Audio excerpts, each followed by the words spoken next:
Buenos días, el encuentro del siglo.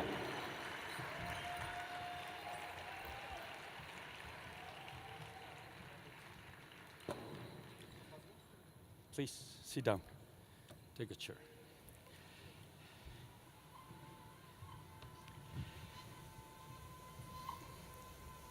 Les vamos a compartir las reglas del juego que definimos entre el señor Richard Dawkins, Deepak Chopra y su servidor. Un preámbulo.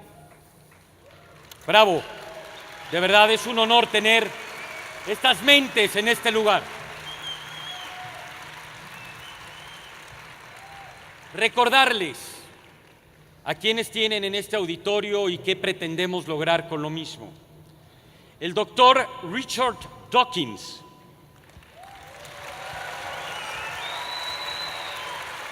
si pueden prender un poco las luces para que pueda ver tanto Richard como Deepak el auditorio que tienen. El señor Richard Dawkins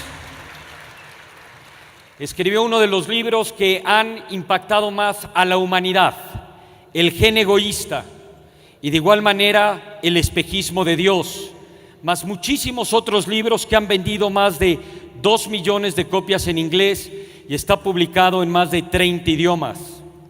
Este año,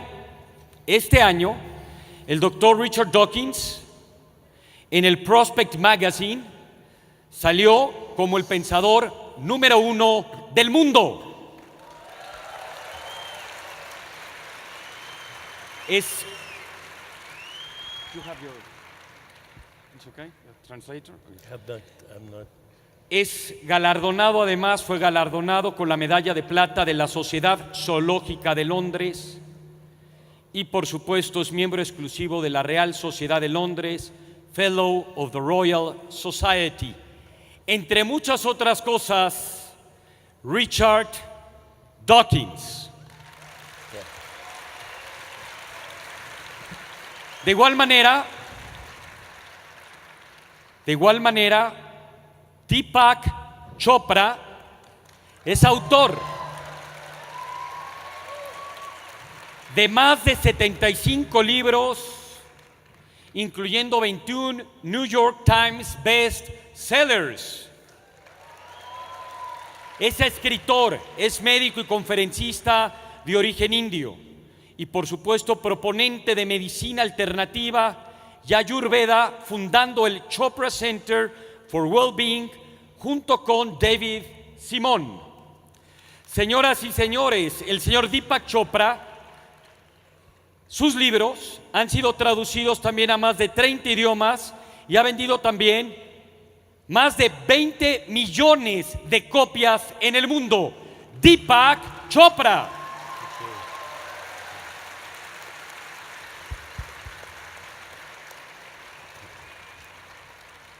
Para lograr este encuentro tuvimos muchas reuniones en Londres, telefónicas, desde San Diego, y llegamos a los siguientes acuerdos desde hace más de 8 meses que empezó esto.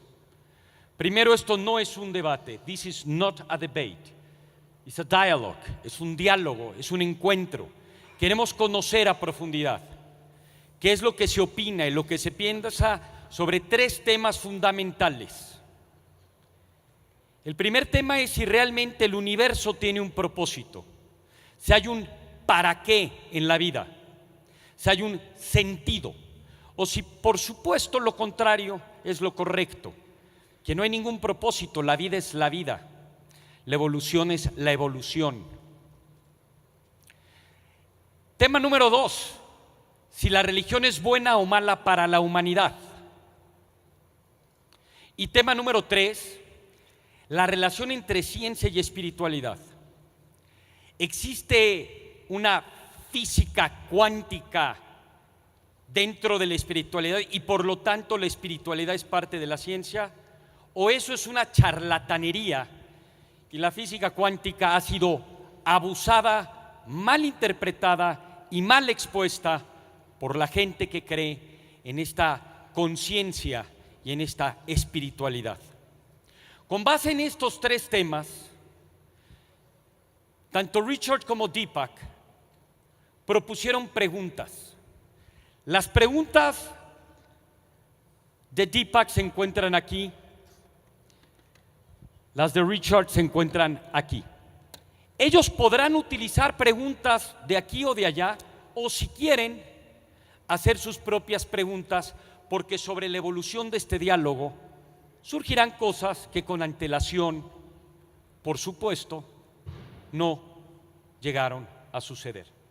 Sin embargo, también tenemos unas pelotas transparentes que de vez en cuando vamos a sacar, que son preguntas realizadas por algunos de los speakers. A todos los speakers de las Escuelas Ideas se les invitó a hacer preguntas. Algunos las enviaron. Reglas del juego.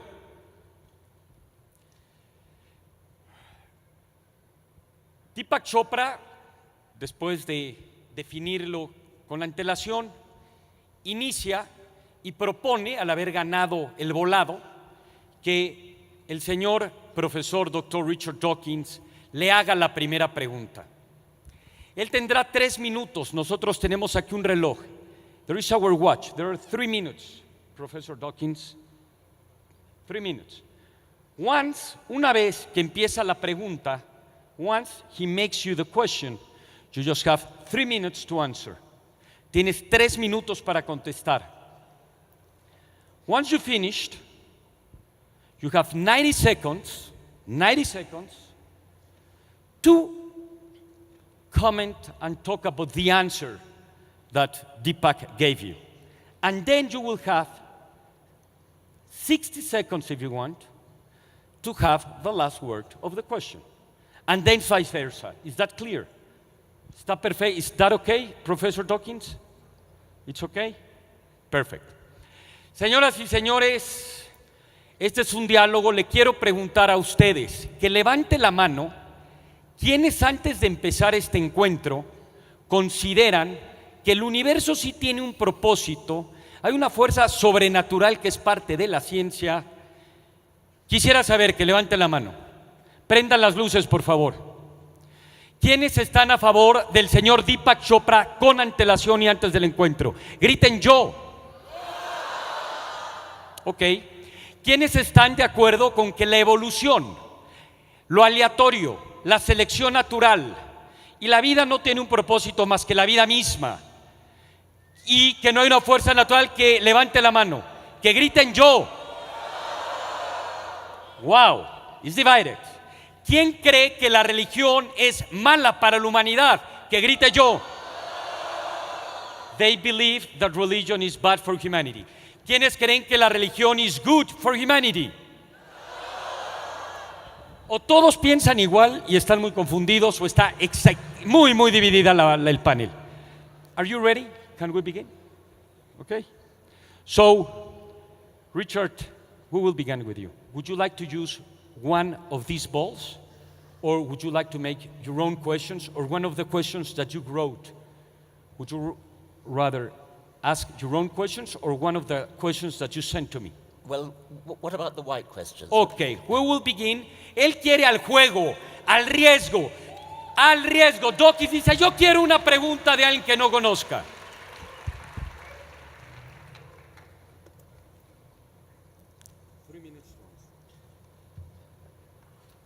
Mira, la pregunta es nada más y nada menos. This question is from Alan de Botton. Wow. En español se las digo y ahora en inglés. ¿Alguna vez es suficiente? En inglés, is it ever enough simply not to believe? What else can one believe in? ¿Alguna vez es suficiente simplemente no creer? ¿En qué más puede uno creer? Let me see the question. I didn't hear what. Is it ever enough simply not to believe? What else can one believe in? Please. Okay, so let me start out by saying that, in my opinion, all belief is a cover-up for insecurity. All belief. If I asked you, do you believe in electricity or gravity, you would find that a ridiculous question. So I'm not here to convince you that you should believe in anything, especially the supernatural. I'm here to ask you the most fundamental question that was posed earlier. Does the universe have a purpose? And there are two ways of looking at it. If you look at it from the top down, from the point of view of biological organisms, it looks like biological organisms are purpose-driven. Even a nematode or a small microorganism has some kind of sentience. It senses the environment, it processes it, it gets away from predators, it looks for food. So to me, biological organisms are purpose-driven, there's no question. In the human nervous system, that takes on questions like, do I have a soul? Does God exist? What is the meaning of life? Why is there a universe? Why is there awareness? Is there truth, goodness, beauty, harmony? Is evolution merely random mutations and natural selection? Or could there be other factors? Could it be guided by awareness and behavior? These questions occur to human beings. But I would say all organisms are purpose-driven. Now, when you look at this from the bottom up, from the point of view of individual particles coming out of the so-called quantum vacuum, there seems to be no purpose. It seems to be totally random for the individual particles that emerge from the infinite void, you might say, purposely, without purpose. But when you look at the sum total of their activity, you have a universe. You have constants that fine-tune the universe to be what it is. You have precise laws of nature which make sense to a rational human being. So I think even from the bottom up, I'm compelled to say that there's an organizing intelligence, there's a deeper consciousness that throws out this universe at the speed of light. Sorry, from nothing. Dr. Chopra. Time is over. Thank you very much. Un aplauso, por favor. So now There is no question but that... you have 90 seconds, please. There is no 90 segundos en el reloj. There is no question, of course, but that individual organisms, nematode worms, birds, kangaroos, anything you like, behaves as if they have a purpose. You described apparent sentience on the part of worms. They react to stimuli, they approach things. Individual organisms, animals, plants, bacteria, all behave as if they have a purpose. That's precisely the problem that Darwin solved. Why do living things look as though they've got a purpose? Darwin showed showed the answer to that problem was evolution by natural selection. But that's a very, very different matter from saying that the universe has a purpose. This is a complete confusion of scale. Individual organisms have a purpose for reasons we understand very well, Darwinian reasons, but that is 100 miles, 1 million miles from saying that something like the universe has a purpose. Purpose came into the universe late. It came into the universe late after the Darwinian process had got going, had produced nervous systems, had produced brains. Brains are things that have purposes. Brains have purposes. Brains, in the case of human brains, make machines which also have purposes. But that's the correct understanding of purpose. To push purpose back to the universe itself is to make a complete confusion. You have, Deepak, 60 seconds. I think the confusion is because Dr. Dawkins looks at biological organisms as separate from the universe and not as activities of the universe. You and I right now are an activity of the universe. And as an activity of the universe, we are expressing purpose. But Dr. Dawkins did not address why the universe is fine-tuned so that we can have this conversation. Why are the laws so rational? What is the origin of these laws? To bypass that, we would have to propose 10 to the power of 500 universes that randomly arise from nothing. Not only is the universe arising from nothing, but this nothing seems to be the womb of creation, where nature goes to the same place to create a galaxy of stars or an electrochemical impulse in your own neural networks. Thank you very much.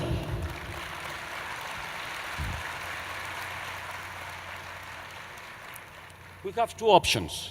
One is now we take another ball and now you make him a question, or we give each of you 1 more minute to keep talking in depth about this important concern. Would you rather that? Yeah. Por favor, pongan otra vez. You will have 3 minutes and you 3 minutes, okay? Por favor, 3 minutos, please.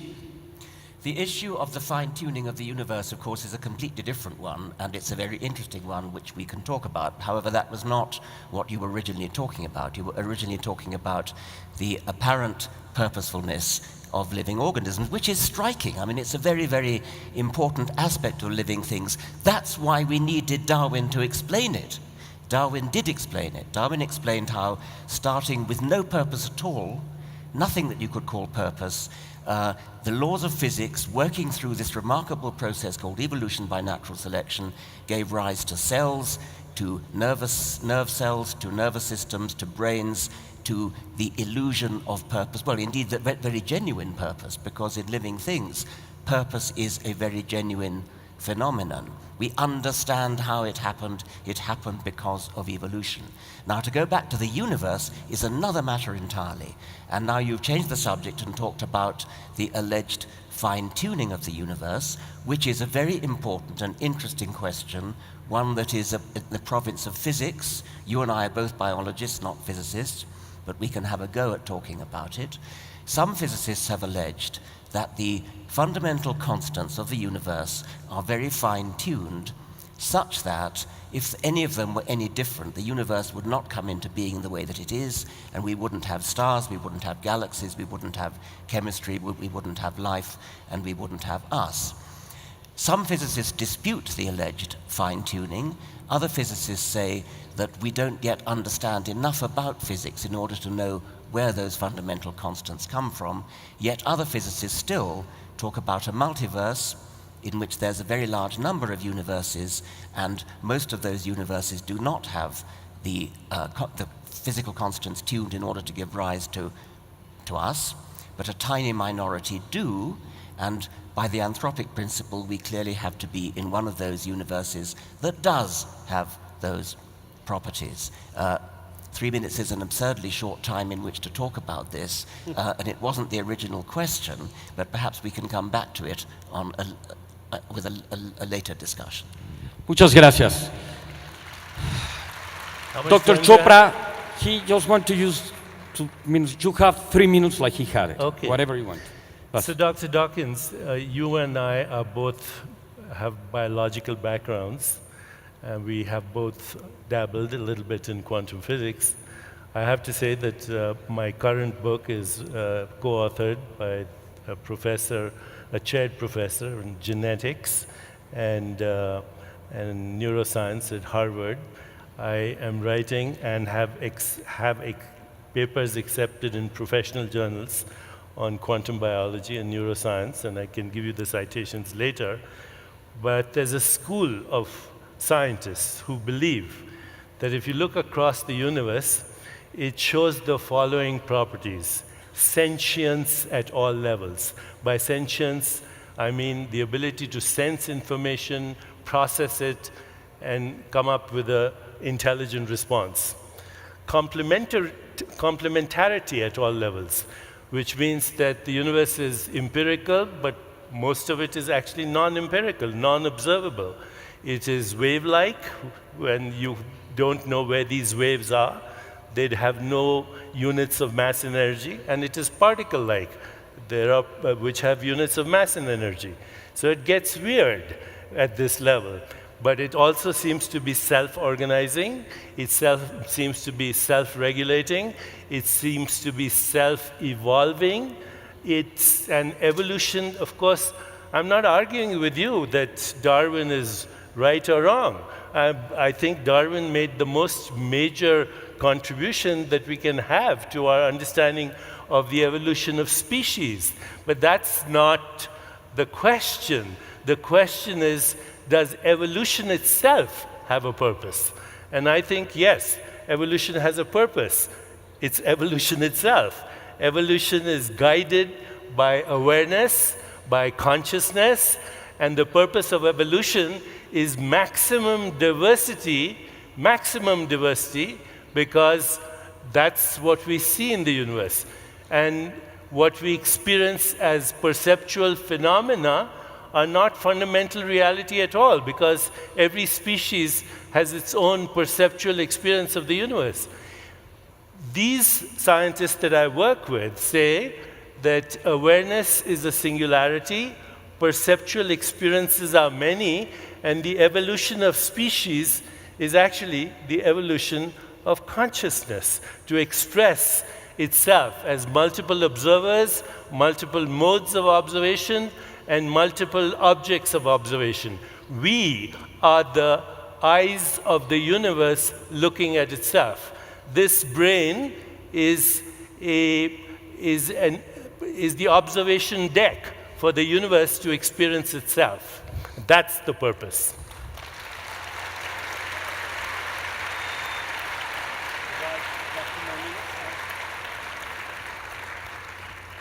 Un minuto 30 para cada The scientists that I respect are scientists who work hard to be understood, to use language clearly, to use words correctly, and to understand what is going on. We have been subjected to a kind of word salad of scientific jargon used out of context with inappropriately, apparently uncomprehendingly. There is a deep confusion going on here between the properties of things within the universe and the properties of the universe itself. It is one thing to say that the universe contains objects that have sentience and the various other properties that you mentioned. Of course it contains objects that have sentience. We are among those objects. So are dogs. So are chimpanzees. The universe contains sentience. The universe is not sentient. This is the one thing, Deepak, you seem not to understand. You're constantly confusing explanations at the level of what goes on inside the universe with the universe itself. It's not enough to say the universe contains sentience, contains purpose, etc., and say, therefore, the universe is sentient, the universe is purposeful. Evolution, you say, has a purpose, diversity, because what we see is diversity. Of course what we see is diversity. That's the consequence of evolution. But you mistake when you think that evolution is driven towards it. Time is over. How Un much aplauso. time do I have to respond? How Sure. much time? So, 1:30 minutes and we, How much? please, 1:30, it's your turn. So, Dr. Dawkins, I would like to remind you that ad hominem is a logical fallacy, and that's Science 101. You should know that. Ad hominem means talking about a person This is my as an turn individual. to speak, sir. Okay? You accuse me of jargon. You accuse me of misusing language. How many people understood what I was saying? You're lying. Okay? Now, I just came back from a conference on science and non-duality where there were over 300 scientists, biologists, neuroscientists, etc., who totally get this language.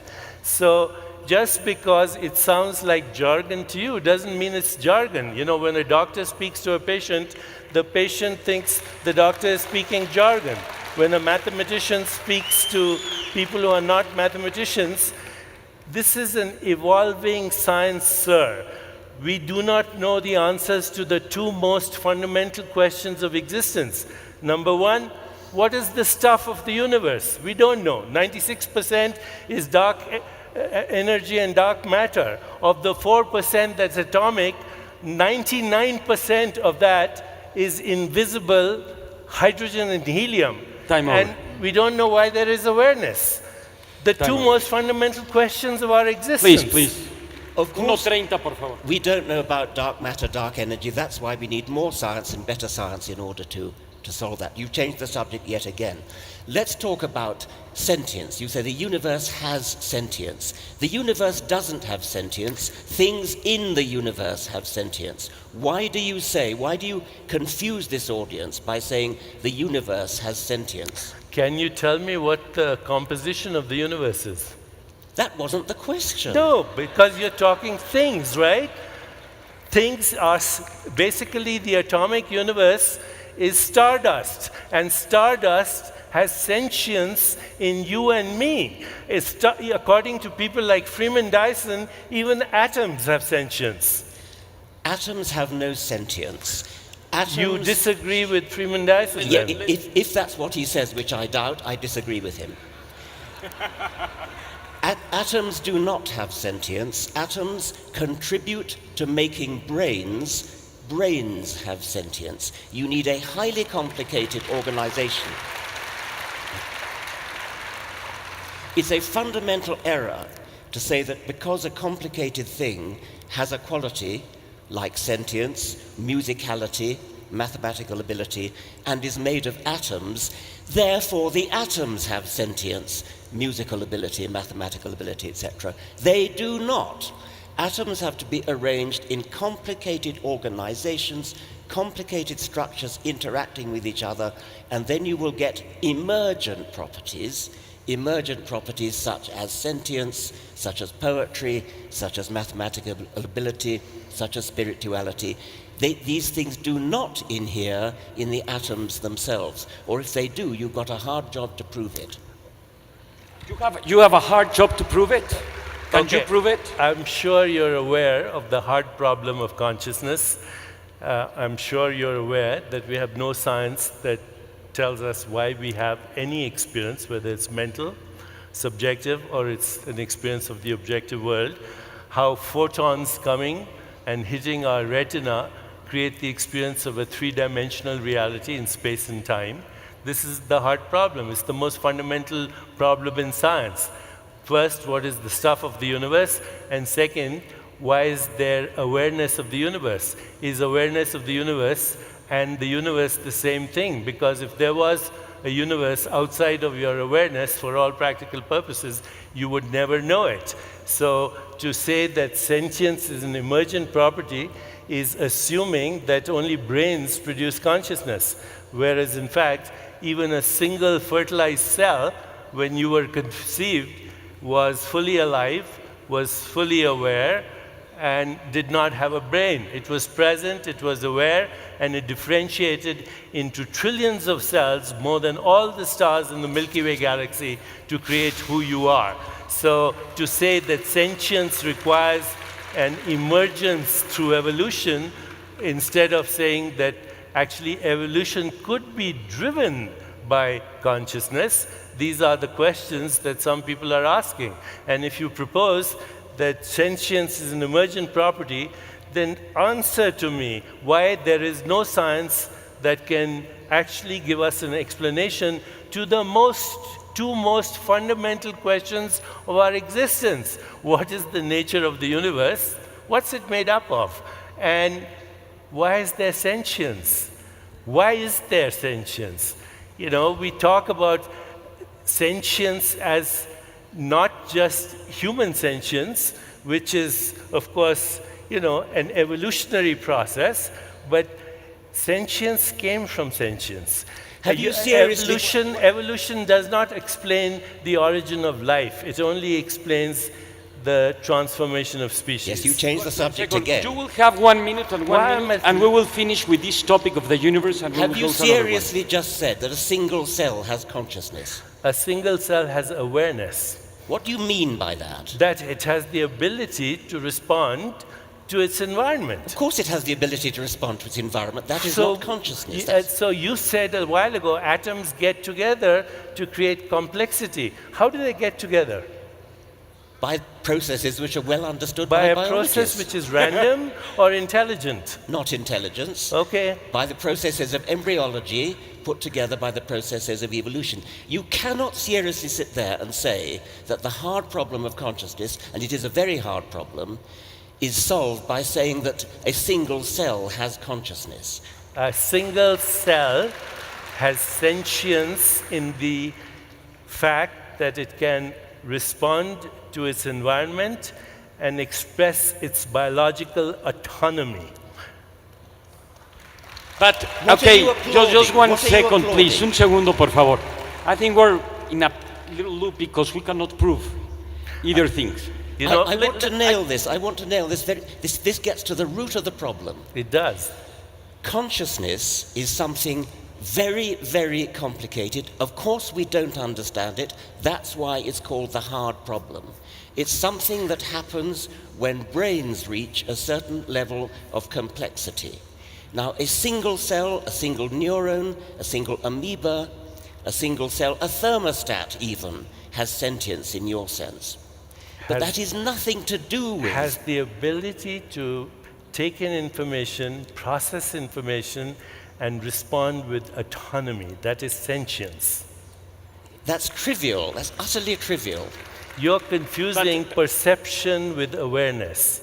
Perception is not fundamental reality. If there was an insect with 100 eyes looking at me, it wouldn't experience the same me as you are.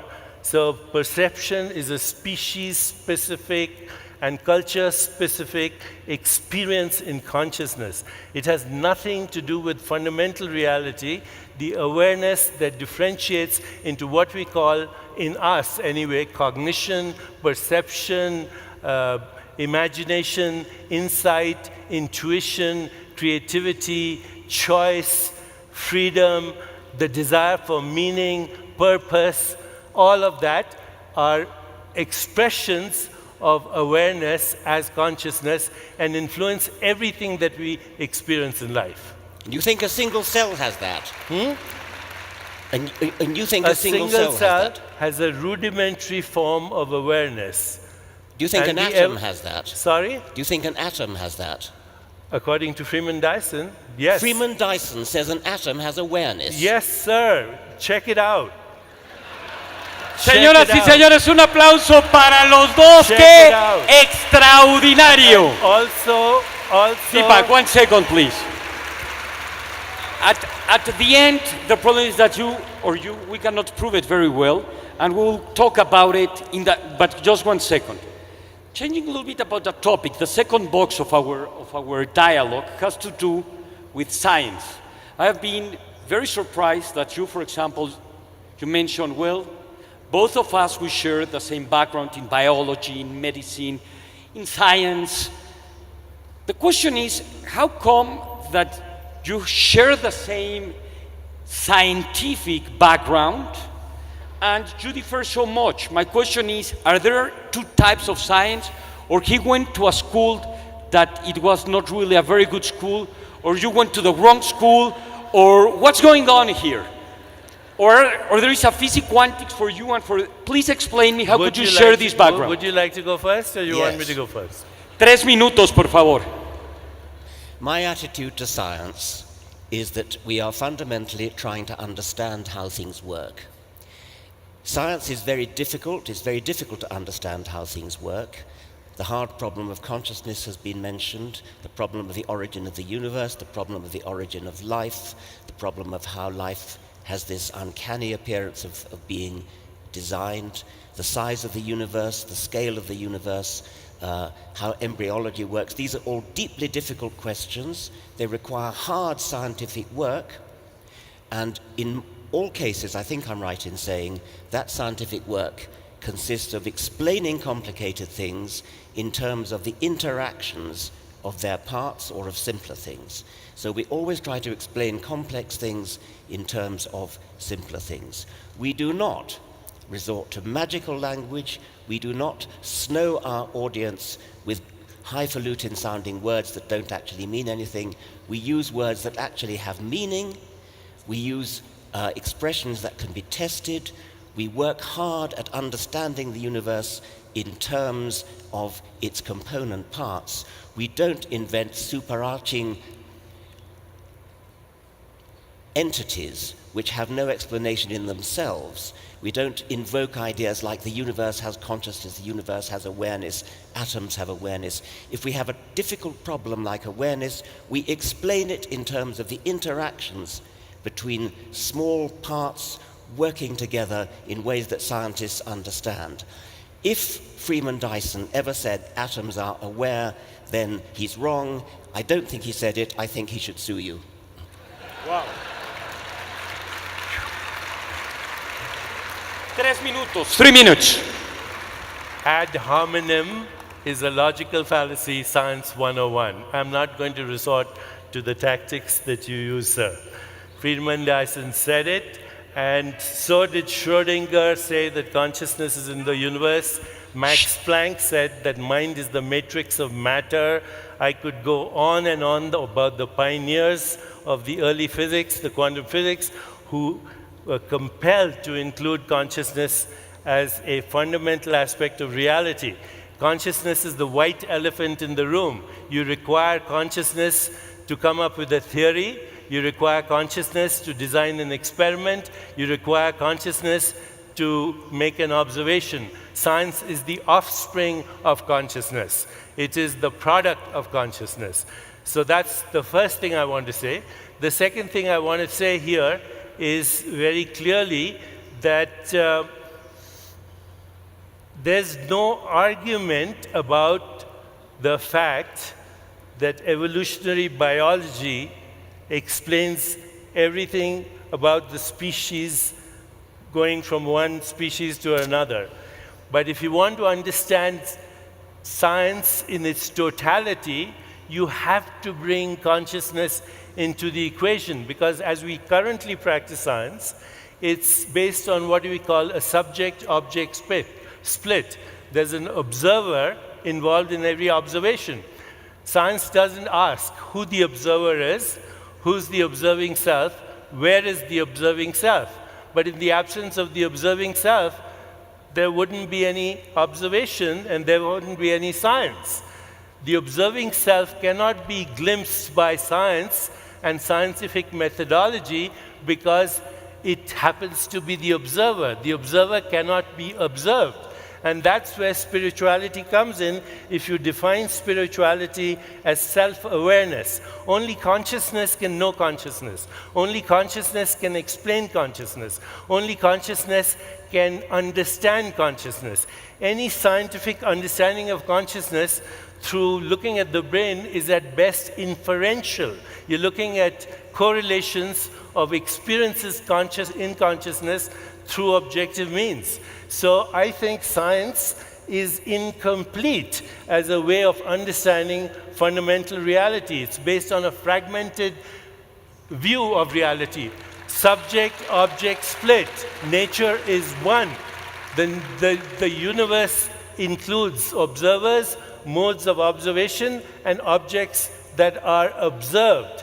So science, because it's fragmented, like religion, which has been fragmented, is capable of creating diabolical technologies.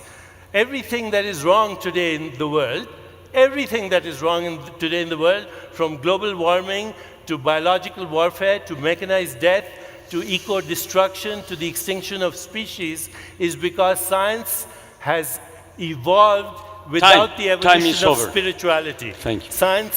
Spirituality makes science complete. Okay. Well, I will have a few questions from. Please. I shall not make an argument ad hominem. My argument is ad bullshitem. Okay. You're violating all the rules of logic. Of course we need to understand consciousness. Of course consciousness is vital to everything we do. Consciousness is something we are all aware of, is something profoundly difficult to understand. It's something that science desperately needs to understand. That we can surely agree upon. That does not mean the universe is conscious. That does not mean any of the things you've just said. It means that consciousness is a subject which is worthy of scientific exploration. proper scientific exploration, which means understanding consciousness in terms of nervous systems, possibly in the future in terms of computers, because it's conceivable that computing machines may reach the stage of complexity and organization that they too will experience subjective consciousness. But whatever experiences subjective consciousness is going to be complicated, is going to be a very large organization of lots of small parts interacting together in very complex ways. An atom will never be conscious, nor will a single cell. So may I ask you a question? Have you ever engaged in self-reflection or self-awareness? Have you ever experienced transcendence? Have you ever questioned if perceptual reality is different from fundamental reality? Have you ever questioned the idea that science does not examine reality but creates models of reality? Have you ever thought that if computers will explain consciousness, have you ever thought who will design those computers and where will those computers be conceived and constructed? If you have never experienced a fundamental, unique experience that has existed throughout history, through antiquity, it's called transcendence. It's experiencing the self. And it's the knowingness that the self of the individual is the self of the universe. I'm not talking this, creating this language by myself. This is the perennial philosophy that Aldous Huxley spoke about. It's what Gottfried Leibniz spoke about, the sages of the Upanishads spoke about, the transcendentalists like Emerson and Thoreau spoke about. But if you have never had the experience of what people call non-symbolic awareness, okay, we have your question. You have no what right about to comment on science being a complete Deepak way to understand reality. Okay, the question is there. I have experienced plenty of things which could be called transcendental. I've experienced the feeling of almost mystical wonder that I get when I look up at the stars, look up at the Milky Way, contemplate the galaxies receding from us, listen to a Schubert quintet, read a sonnet of Shakespeare. These are all things which only a human mind is capable of doing. So may I ask you? Okay, sorry. Only a human mind is capable of doing that. And a human mind is capable of doing those things because the human mind has been put together in the brain as a highly complicated organization that has evolved over some 4 billion years of evolution, putting together nervous systems. It is a stunning achievement of evolution to have put together the human brain that is capable of being moved by such things. I yield to no one in my capacity to be moved by what you call the transcendental. What I do not do, however, is to indulge in mystical nonsense about it being there before there were brains or the equivalent of brains. Wow. Okay, now, 1 second. I want to ask you You one have the question. Okay, so I'm going to... Okay. I understand that you've had those wonderful experiences. Have you had the experience of gratitude? Have you experienced epistemological humility? Have you experienced reverence for life and for existence? And if so,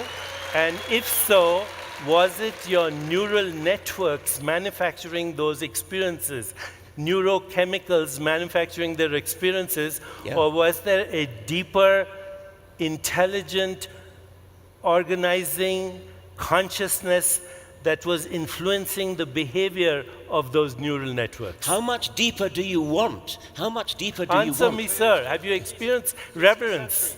You have asked me, have I experienced gratitude? I experience gratitude to nothing in particular, but I feel gratitude. I feel all those things that you say.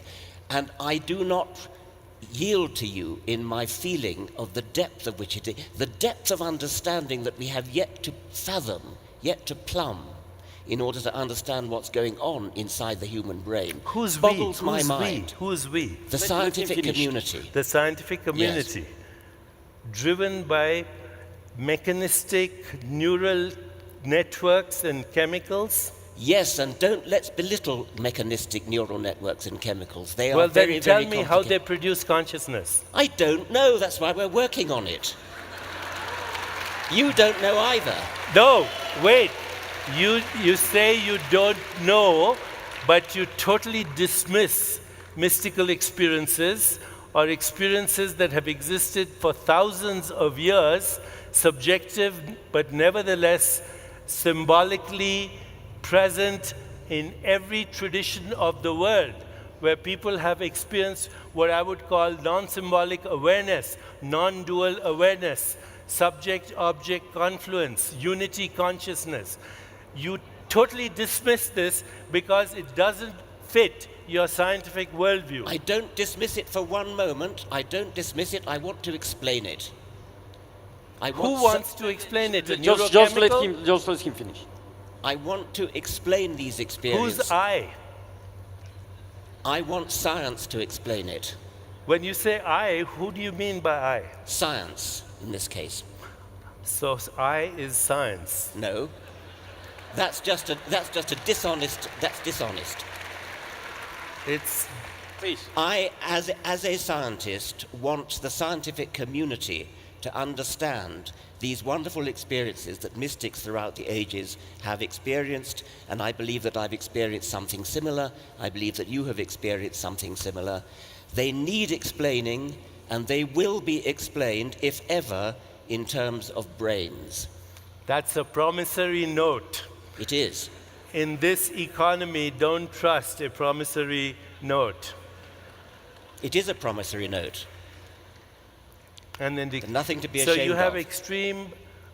extreme confidence in the way we do science. You're not open to a consciousness-driven science, a consciousness-based science, I don't know what that would even mean. an observer-based science. Observer-based science is another matter, of course. Science is necessarily observer-based. Well, observer is consciousness. We need to...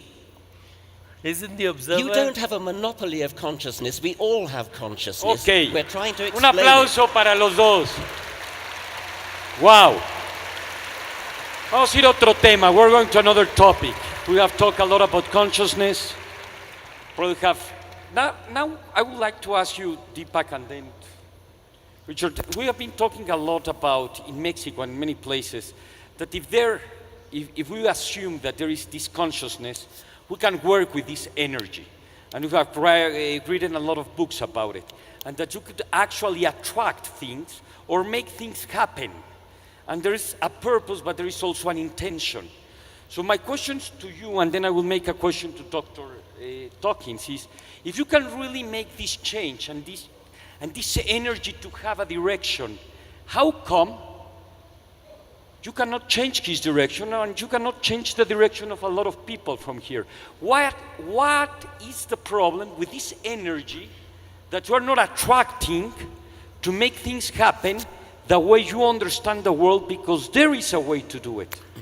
We are all conditioned by the hypnosis of our childhood and conditioned by society, by ideologies, by religion, by history, by economics, and the prevailing scientific paradigm to look at the world in a certain way.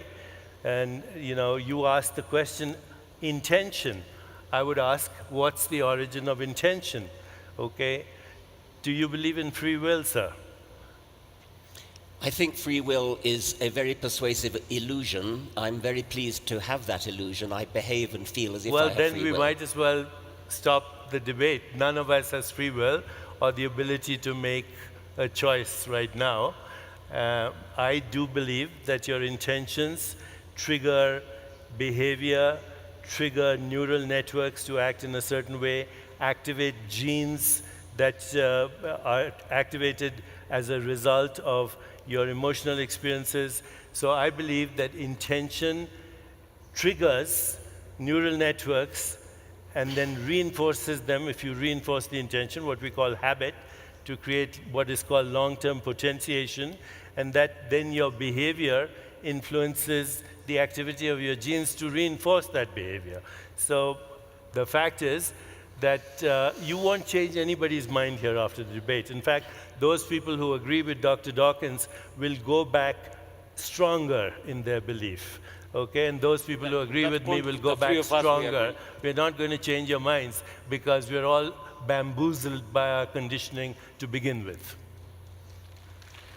Well, that can we prove it? That can we prove it? We will see. Dr. Dawkins, how could you explain that so many people follow his ideas? I know that it's very frustrated for you. I can feel it. The way that our brain works and how difficult it is.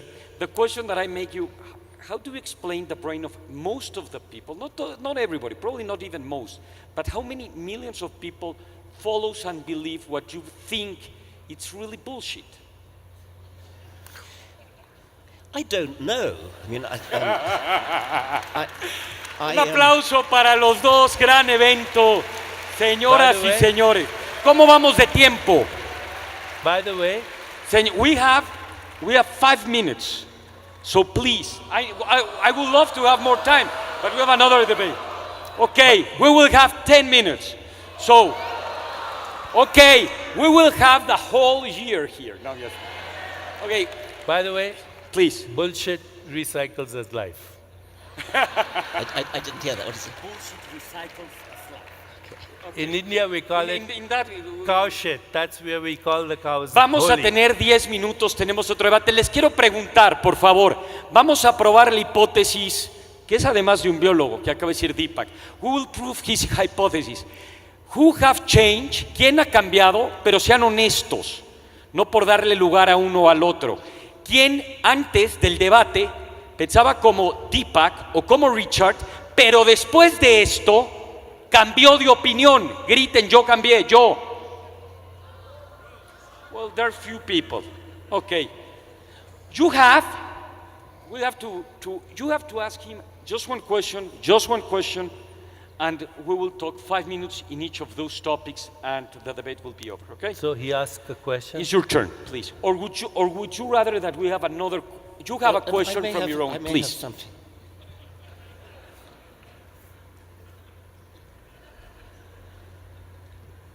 Still learning my way around this. Okay, this is a quote from Deepak. It's an interesting one. Evolution doesn't simply, this is from your book with Mlodinow. Evolution doesn't simply scramble old ingredients into new forms, nor does it just turn small clumps of matter into bigger clumps. Instead, evolution makes lumps of creativity. These happen in quantum form. That is, there is a sudden emergence of a property that never existed before. There's a little gap there then. Quantum leaps dominate in creation everywhere we look, but especially in the startling, beautiful novelty of life forms on Earth. The cosmos is ruled by creativity. Now, neither of us are physicists, so neither of us actually know much about quantum theory, but we are biologists, and you have used the jargon of quantum theory there to apply to evolution as though evolution it takes quantum leaps, or what do you mean by that? The emergence of language, for example, from no language at all, is a quantum leap. Okay, the emergence of organisms, the transition of organisms where you do not actually see continuity, is a quantum leap. Quantum leaps are happening in consciousness and biology all the time. Right now I'm wearing biosensors, by the way, and these are measuring things like blood pressure, skin resistance, all kinds of things.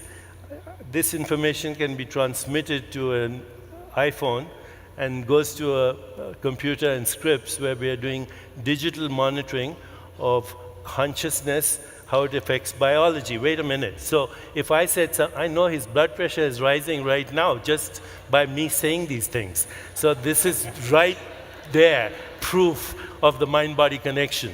If somebody says, I love you, and it means something to you, your brain makes dopamine, serotonin, oxytocin, opiates.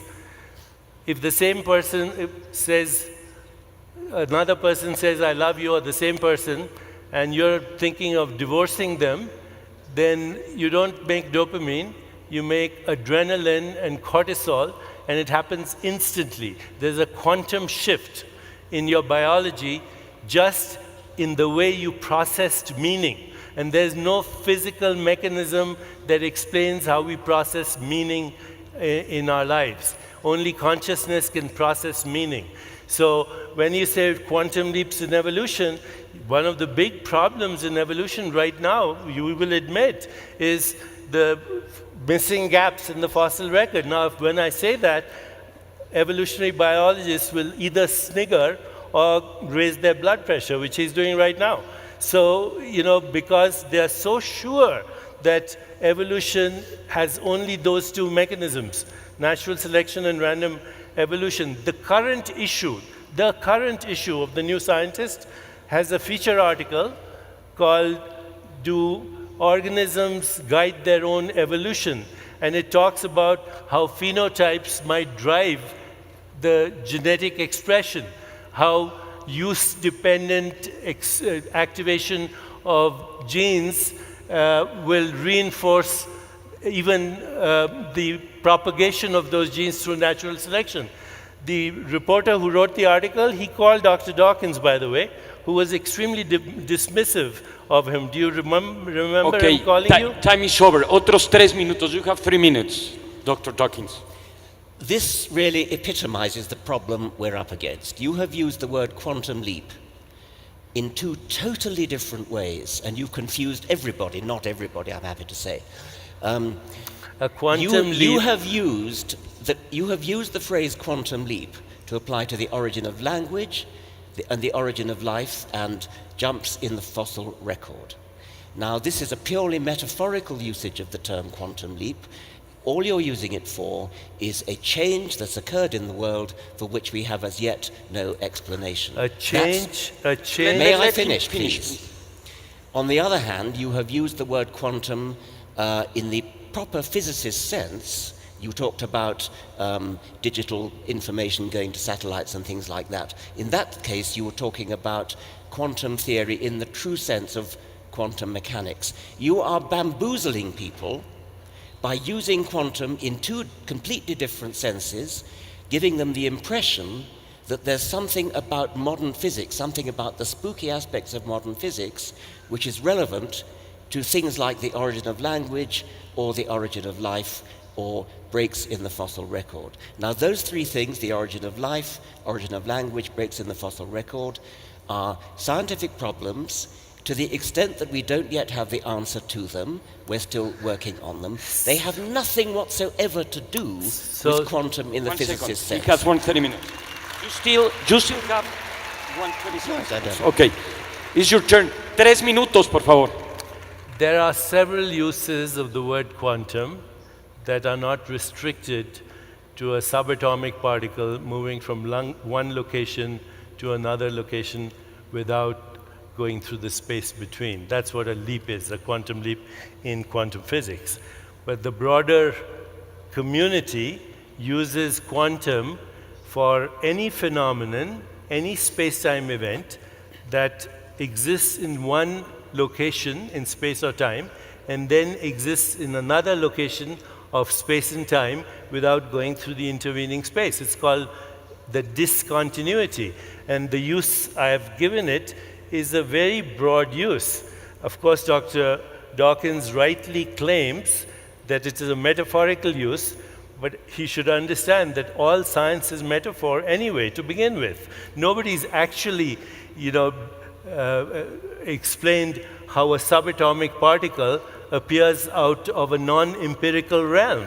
And then when it's not being observed or it's not interacting with other particles, how does it go back?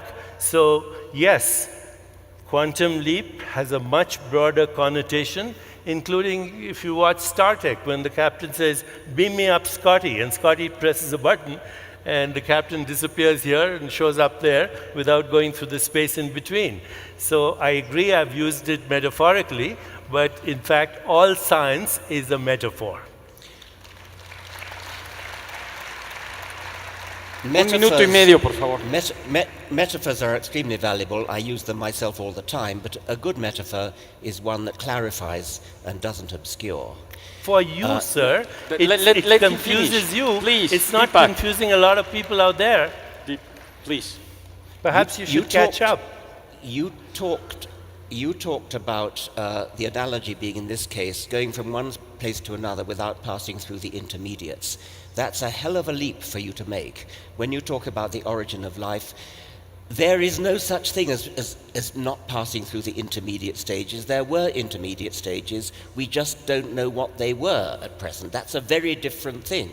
In the case of gaps in the fossil record, the gaps in the fossil record apply quite simply because not everything fossilizes. It's rather a good thing it doesn't, otherwise we'd be snowed under with fossils. The origin of language, a mysterious and fascinating question.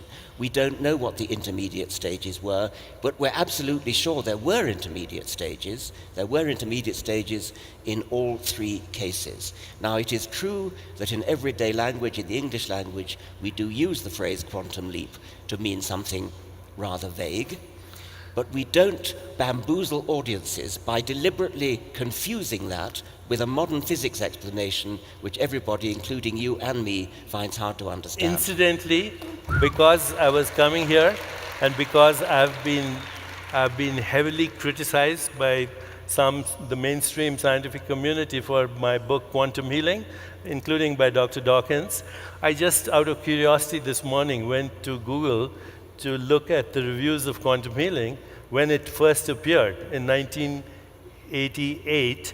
And there's a really good review, guys, in the New England Journal of Medicine of that book. Okay? So, again, Dr.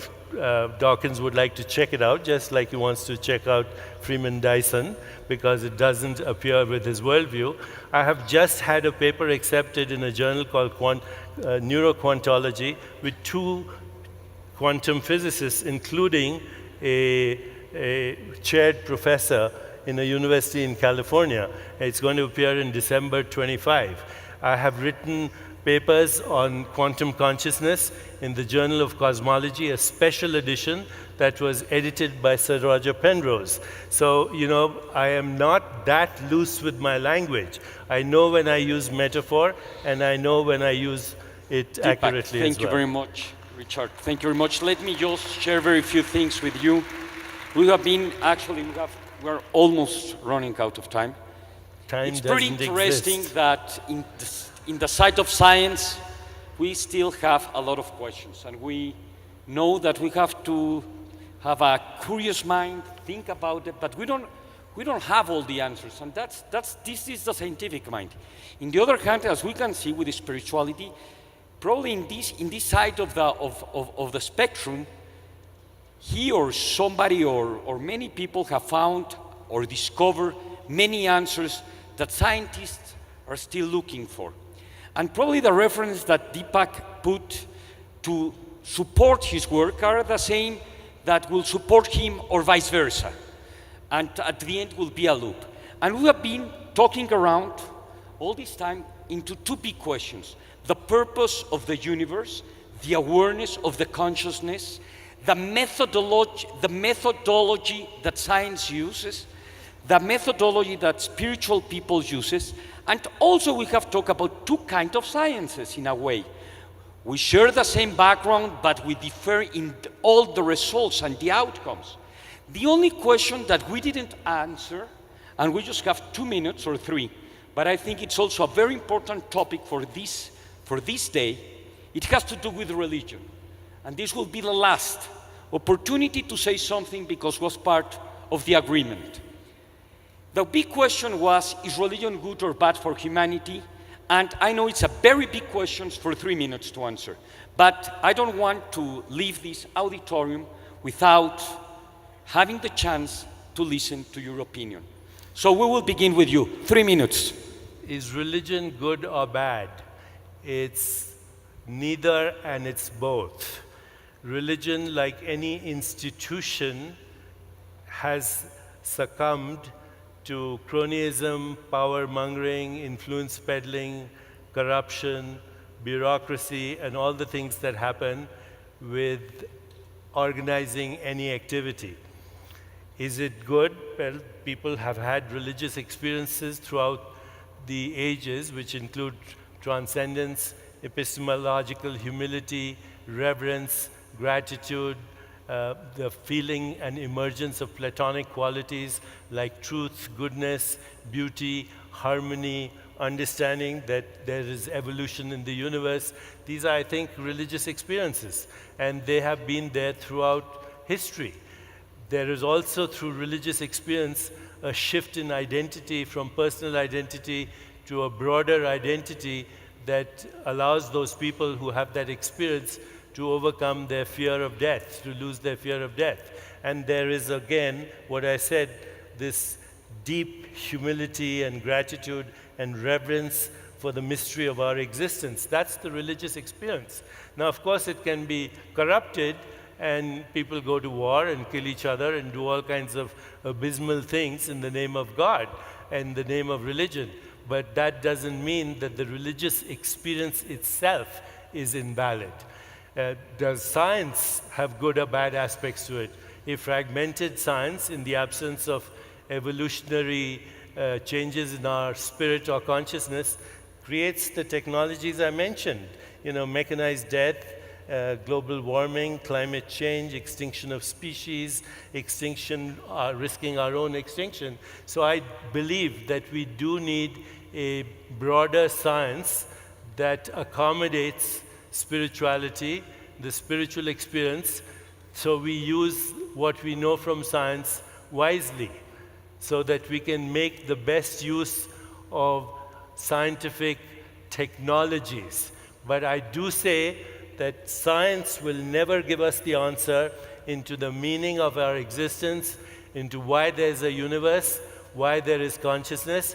Only consciousness can experience consciousness. That's why we need spirituality, if by spirituality I mean self-awareness, self-reflection, transcendence, and our own desire to know ourselves. In my view, our search for God is our highest instinct to know ourselves, to find meaning in our own lives, to understand why there is evolution, what is the purpose of existence. Thank you very much. Time is over.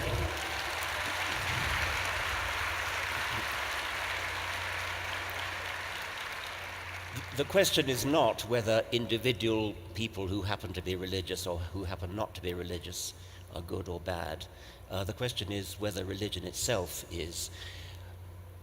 I think there are aspects of religion which are bad in themselves. I think that the idea of blind faith, believing something without evidence, and sheltering behind the right to hold faith, such that you can justify doing bad things because your religion, your faith tells you it's the right thing to do. Many good and righteous people who believe themselves to be good and righteous have done terrible things precisely because they believe that they're doing it for their God. So faith, blind faith, can have that bad effect. For myself as a scientist, I'm accustomed to saying that the thing that I really object to about religion is that it teaches us to be satisfied with not understanding, teaches us to be satisfied with pseudo-explanations which are really not explanations at all, things that sound good.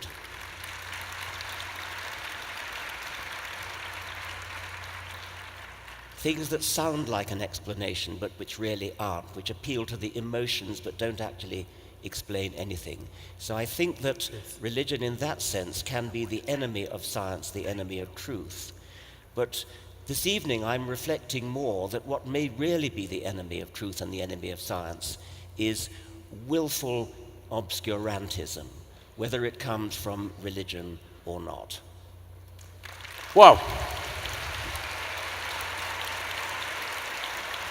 Can I say something? Sure. I just want to thank Andres Romer and Dangerous Ideas for bringing together this meeting, which would have never happened were it not for his effort. This is a lifetime meeting, because I'm sure that Dr. Dawkins and I have no intention of meeting again. Wow! Por favor! Levántense todos, un stand ovation.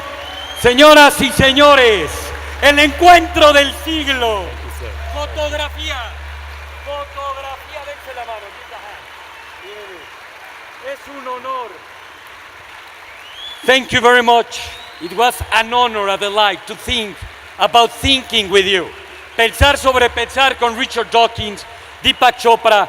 Gracias.